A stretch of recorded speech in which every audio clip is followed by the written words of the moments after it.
Okay, so someone was asking, what about getting Pftrack stuff into Nuke, or it was the whole stmap business, because I did one for Fusion, and I eventually got it to work. It was a bit of a pain, because I was just hoping to save either an Alembic or an FBX and use the read geometry node, read geo. But I was having sort of issues in terms of I could get the camera in, but I couldn't see the point cloud. I mean, it would come in. I couldn't get. I was expected to see a load of axes or empties, as Blender calls it, or whatever.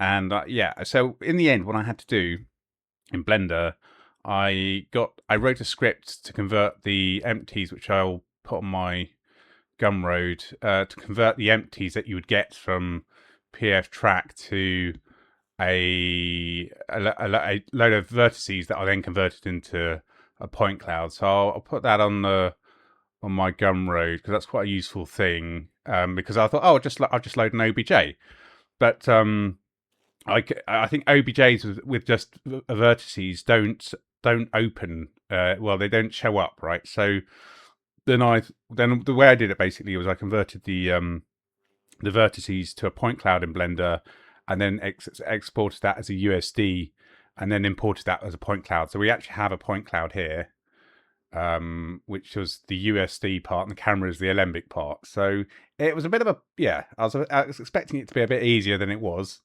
But yes, you can do it. And these were the stmaps out of Pftrack.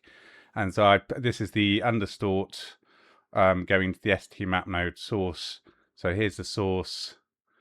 If I put the overlays on, and then we do the understort, and then if we have a look at the actual camera, yeah, and that's it. Here's the 3D scene. So that's how it all works. So I guess the thing would be, well, we need to redistort the rendered output back into the thing. So how does that work? So this is the redistort here. If I just disconnect that, so if you currently you go from so that's it undistorted, and then that's redistorted it back, and it's back to the correct resolution. So all we need to do is just plug that into here, right? So that's it. So it's pretty simple.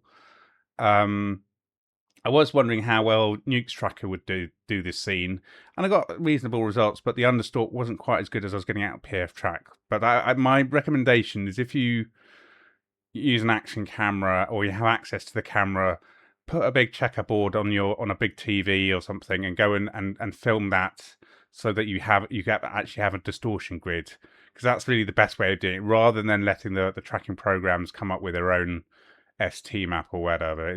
I think it's better just to actually film a grid, but quite often you don't get a grid, so you have to kind of go with the what the thing gives you. And you see now we've got the distortion back on the thing, and it's all sticking. So, and if I just get rid of Q to get rid of the overlay.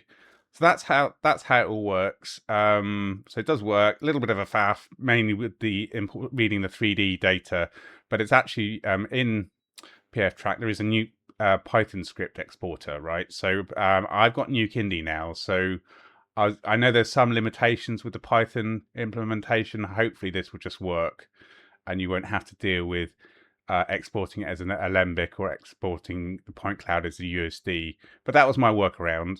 So I just thought I'd show it, because someone did ask, is Nuke better? And I would say, if you can afford Nuke, get Nuke. Fusion's a good compromise in terms of its node compositing. It has a good 3D workspace, better than After Effects 3D workspace, really. But it's nodes, so if you don't like nodes, yeah, just stick with After Effects, I guess. But yeah, so that was it. Just a quick one. I shall stop the video.